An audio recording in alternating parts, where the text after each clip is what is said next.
കൂട്ടുകാരെ, രാവിലെ നമുക്ക് ഇഡ്ഡലിക്കൊരു ചമ്മന്തി അരയ്ക്കാം. നല്ലൊരു ചമ്മന്തിയാണ് കേട്ടോ. അപ്പം ഞാൻ അതിന് സ്റ്റൗ കത്തിച്ച് തവ വെച്ചിട്ടുണ്ട്. ലേശം എണ്ണ ഒഴിക്കുവാണ്. ഇതിനായിട്ടേ ഞാൻ 3 ചെറിയ തക്കാളിക്ക് എടുത്തിട്ടുണ്ട്. നമുക്കിപ്പോൾ തേങ്ങ എപ്പോഴും കാണുമെന്നുണ്ട്. ഞങ്ങൾക്ക് അങ്ങോട്ട് തേങ്ങ കൃഷിയൊന്നുമില്ല. പിന്നെ നമ്മൾ വിലയ്ക്ക് മേടിക്കുക. അപ്പോൾ എപ്പോഴും നമുക്ക് തേങ്ങ ചിലപ്പോൾ നമ്മുടെ വീട്ടിൽ കണ്ടെന്ന് വരത്തില്ല. ഉണ്ട്. എന്നാൽ നമ്മുടെ വറ്റൽമുളക് നമ്മൾ പാണ്ടിമുളകല്ല, ചതമുളക് നമ്മൾ പൊടിപ്പിക്കുന്ന മുളകുണ്ടല്ലോ. അപ്പോൾ അതിന് എരിവ് കുറഞ്ഞിരിക്കും. ലേശം കറിവേപ്പില, ഇച്ചിരി സവാള ഉള്ളി, 1 മുറി സവാള ഉള്ളി എടുക്കുള്ളേ. അതുപോലെ തന്നെ ഒരു 3 കഷ്ണം വെളുത്തുള്ളി.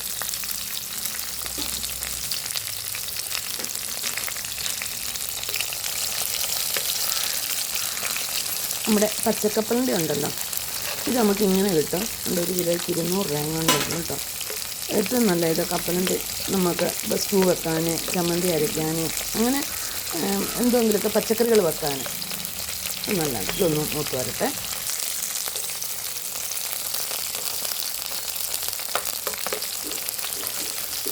ഇതിൻ്റെ പൊട്ടുകടലയുണ്ടല്ലോ, നമ്മുടെ അവലിനകത്തേക്കുന്നത് പൊട്ടുകടല എടുത്ത് ഇങ്ങനെ വറുത്തിട്ടാൽ നല്ലതാണ്. ഇപ്പോൾ കപ്പലണ്ടി ഇങ്ങനെ തന്നെ പൊട്ടുകടല നല്ലതാണ്, ഉഴുന്ന് നല്ലതാണ്.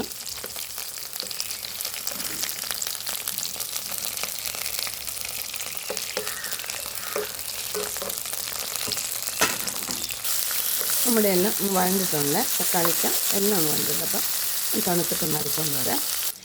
നമ്മുടെ ചമ്മന്തി എല്ലാം അരച്ചുകൊണ്ട് വന്നിട്ടുണ്ട്. ഞാൻ ആ തവയ്ക്കകത്ത് തന്നെയാണ് കടുക് വറുക്കുന്നത്. ഇത് കടുവും 2 വറ്റൽമുളക്, കറിവേപ്പില.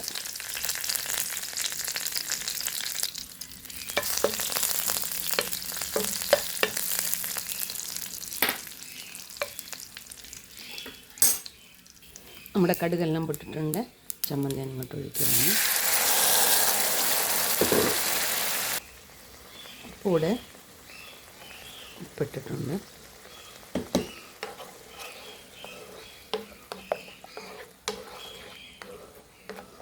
നമ്മുടെ ചമ്മന്തി റെഡി. എല്ലാവർക്കും ഇഷ്ടപ്പെട്ട് കാണുമല്ലോ ചമ്മന്തി. നല്ല ചമ്മന്തി കേട്ടോ, നല്ല ടേസ്റ്റാണ്. നമുക്ക് തേങ്ങ ഇല്ലെങ്കിലും നമുക്ക് ചമ്മന്തി അരയ്ക്കാമല്ലോ. Stove off ആക്കുവാണ്.